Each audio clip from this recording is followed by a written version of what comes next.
ನಮಸ್ಕಾರ ನನ್ನ ಪ್ರೀತಿಯ ಪಾಲಕರೇ. ಇವತ್ತು ತಮ್ಮ ಮುಂದುಗಡೆಗೆ ಇನ್ನೊಂದು ಶೀರ್ಷಿಕೆಯ ವಿಡಿಯೋ ಜೊತೆಗೆ ತಮ್ಮ ಮುಂದುಗಡೆ ಬಂದಿದ್ದೇನೆ.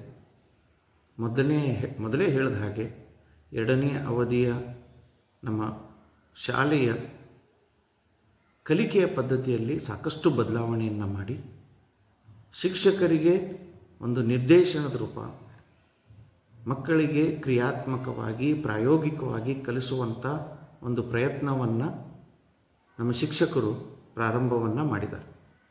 ಅದಕ್ಕೆ ಉತ್ತಮ ಉದಾಹರಣೆಯಾಗಿ ತಮ್ಮ ಮುಂದುಗಡೆಗೆ ನನ್ನ ಪರಿಚಯದ ನಂತರ ತಮ್ಮ ವಿಡಿಯೋವನ್ನು ನೋಡಬಹುದು. ನಮ್ಮ ವಿಜ್ಞಾನದ ಶಿಕ್ಷಕಿಯರು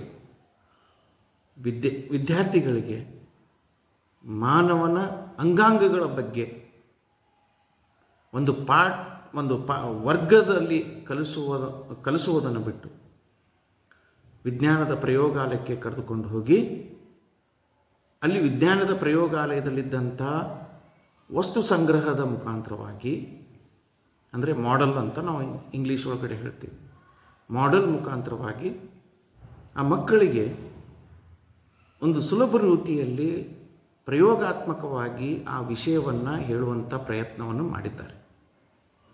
ಅದಕ್ಕೆ ಉತ್ತರವಾಗಿ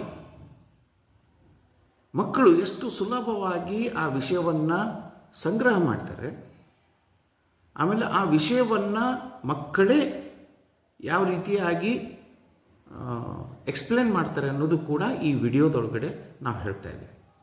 ಅದಕ್ಕೆ ನಮ್ಮ ಮಕ್ಕಳ ಒಂದು ಶ್ರಮಕ್ಕೆ ಪ್ರೋತ್ಸಾಹವನ್ನು ಕೊಡ್ರಿ, ಅದಕ್ಕೆ ಸಬ್ಸ್ಕ್ರೈಬನ್ನು ಮಾಡಿರಿ, ನಿಮ್ಮ ವಾಟ್ಸಪ್ ಒಳಗಡೆ ಎಷ್ಟು ಗ್ರೂಪ್ ಇದ್ದಾವೆ ಅಲ್ಲಿ ಶೇರ್ ಮಾಡಿರಿ, ಸೋಷಿಯಲ್ ನೆಟ್ವರ್ಕಿಂಗ್ ಒಳಗಡೆ ಹಾಕಿರಿ, ಆಮೇಲೆ ಸ್ಟೇಟಸನ್ನು ಇಟ್ಕೊಳ್ರಿ ಅಂತ ಹೇಳ್ತಾ ನನ್ನ ಒಂದು ಕಿರು ಪರಿಚಯವನ್ನು ಮುಗಿಸ್ತೇನೆ. ನಮಸ್ಕಾರ.